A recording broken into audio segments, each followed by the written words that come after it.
Our top story today. The French President Emmanuel Macron is in Beijing meeting China's leader Xi Jinping as part of a state visit. A short while ago, the two presidents spoke to the press and they emphasised trade links between China and France.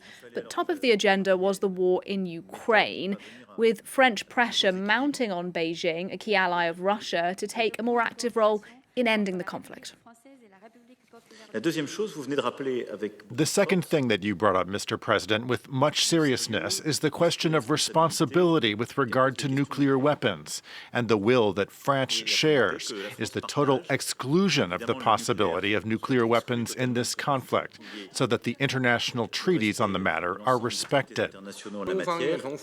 Together with France, we are calling on the international community to maintain reason and restraint and to refrain from any act that could worsen the crisis.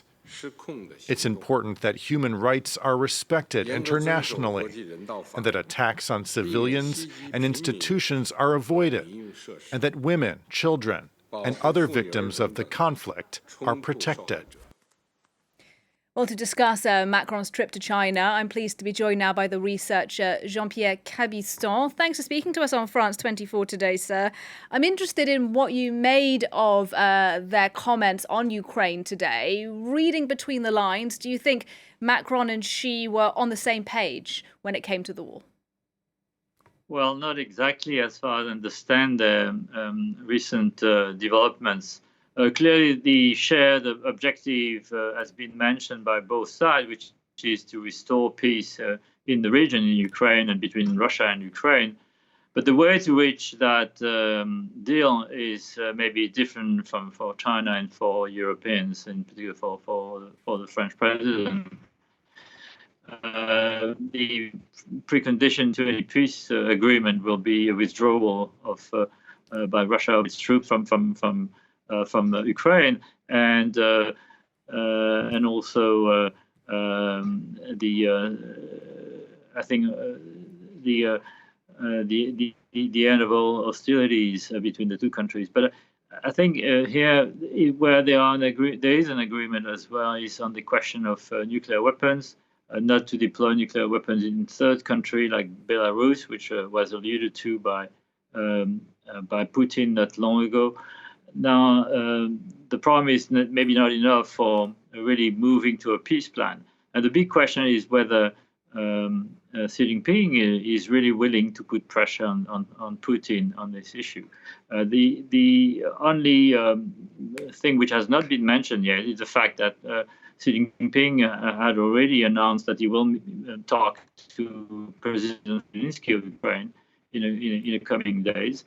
So I think he was obviously waiting for meeting Macron and von der Leyen before having talks with Zelensky.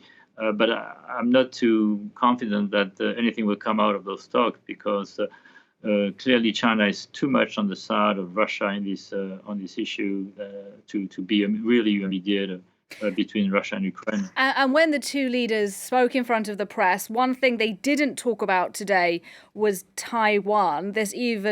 Though today we've seen images of China conducting military drills in the waters around the island. Do you think Macron mentioned that in private? Should he have mentioned it in public as well? Well, yes. I mean, that's something which is, I think, very much related to the Ukraine issue, because, one of the first commitments made by both sides is the respecting the sovereignty of all countries, and that's at the top of the agenda of the China position paper. But it's a kind of a poison gift, because, of course, China, in case of tension or crisis in the Taiwan Strait, can very well ask the Europeans to respect China's sovereignty, which includes Taiwan. So it means it may tie our hands in case of a crisis or a war in the Taiwan Strait, and that'd be really something which, on the Chinese side, Xi Jinping is very much willing to get a stronger European commitment on. So that's really something which should come out maybe in a discussion later. And last time the French president was in China was 2019. Do you think things have changed much in their relationship in that time? Should we expect something different now after this state visit? I think the engagement between Europeans and Chinese is much more selective than it was before COVID. There is a interruption of high-level contacts really nearly for 3 years. The trade relations have continued to grow, but what has continued to grow even faster has been the European deficit and the French deficit, for that matter, in its trade with China. So there is a willingness on both sides to relaunch economic relations. On the Chinese side, there is a need to get more investments for FDI from European companies and to sort of contribute to boosting the Chinese economy in the time of economic slowdown. And for the Europeans, there is a need to also promote trade, but in a more balanced and reciprocal manner in order to sort of reduce the huge trade deficit that most European countries have with China now.